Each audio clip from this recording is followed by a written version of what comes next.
क्या आप जानते हैं कि जब रावण श्रीराम से हार की कगार पर था, तब उसने अपने सबसे रहस्यमयी और तंत्र मंत्र में निपुण सौतेले भाई अहिरावण को बुलाया था।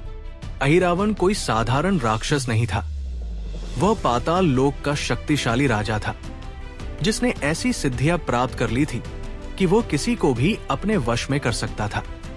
लेकिन क्या आप जानते हैं कि उसने श्रीराम और लक्ष्मण को धोखे से बंदी बना लिया था और उनका बलिदान देने ही वाला था। तो आखिर कैसे हनुमान जी ने अहिरावण की माया को तोड़ा और अपने प्रभु श्रीराम लक्ष्मण को बचाया?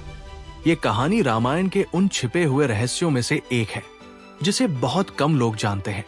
तो आइए जानते हैं अहिरावण की चालाकी, हनुमान जी की वीरता और श्रीराम लक्ष्मण के पाताल लोक से निकलने की इस रहस्यमयी कथा को। लंका का युद्ध अपने चरम पर था। दोनों ओर से भीषण युद्ध हो रहा था, परंतु अब तक रावण को पराजय ही मिल रही थी। वो किसी भी तरह से श्रीराम और लक्ष्मण को हरा नहीं पा रहा था।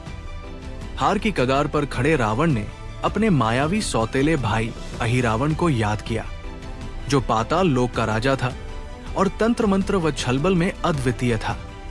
अहिरावण ने युद्ध में रावण की सहायता करने का वचन दिया और अपनी मायावी शक्तियों से एक खतरनाक योजना बनाई। युद्ध का चौथा दिन था। पूरी वानर सेना युद्ध में व्यस्त थी। इसी बीच अहिरावण ने अपनी मायावी शक्तियों का प्रयोग करते हुए विभीषण का रूप धारण कर लिया और चुपके से श्रीराम और लक्ष्मण के शिविर में जा पहुंचा। किसी को भी संदेह न हुआ, क्योंकि विभीषण राम भक्त थे और लंका के रहस्यों को समझने में सबसे सक्षम। अहिरावण ने अपनी माया से संपूर्ण सेना को नींद में डाल दिया और मौका पाते ही श्रीराम और लक्ष्मण को बंदी बना लिया। अपने मायावी मार्ग से वह दोनों भाइयों को पाताल लोक ले गया। जब वानर सेना जागी तो उन्होंने देखा कि श्रीराम और लक्ष्मण शिविर में नहीं थे। पूरे शिविर में हड़कंप मच गया। हनुमान जी को यह देखकर गहरी चिंता हुई। तभी विभीषण ने कहा, केवल अहिरावण ही मेरा रूप धारण कर सकता है। निस्संदेह उसी ने ये कार्य किया है। हनुमान जी तुरंत पाताल लोक की ओर चल पड़े। रास्ते में उन्होंने दो पक्षियों को आपस में बात करते सुना।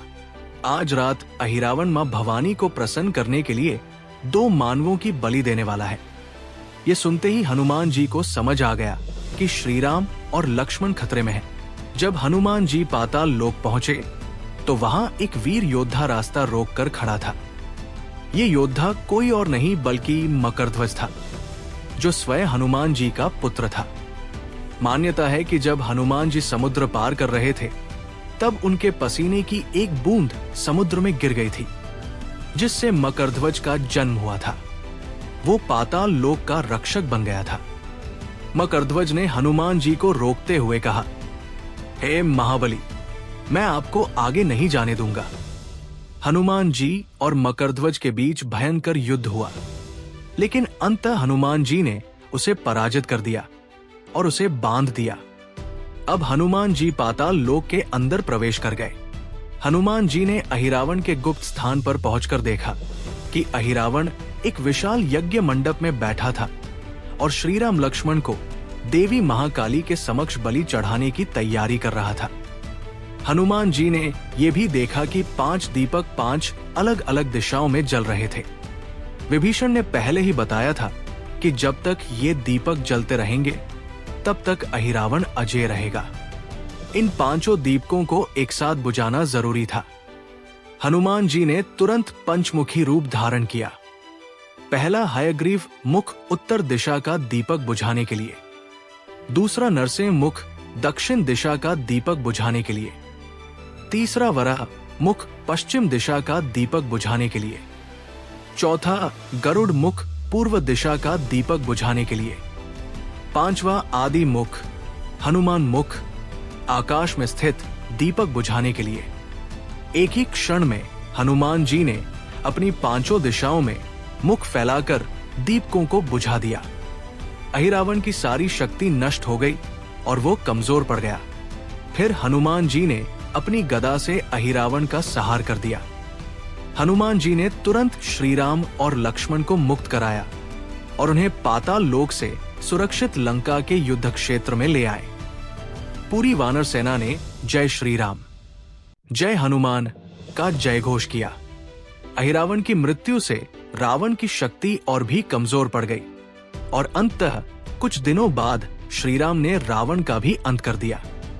हनुमान जी की इस वीरता ने यह साबित कर दिया कि सच्ची भक्ति और निष्ठा के सामने कोई भी मायावी शक्ति टिक नहीं सकती। संकट के समय भी भगवान के भक्त उनका उद्धार करते हैं और असत्य पर सत्य की विजय हमेशा सुनिश्चित होती है। तो दोस्तों, ये थी अहिरावण की कथा, जो हमें सिखाती है कि भक्ति और बुद्धि के सहारे हर संकट को पार किया जा सकता है। अगर आपको ये कथा पसंद आई हो तो वीडियो को लाइक करें, शेयर करें और चैनल को सब्सक्राइब करना न भूलें।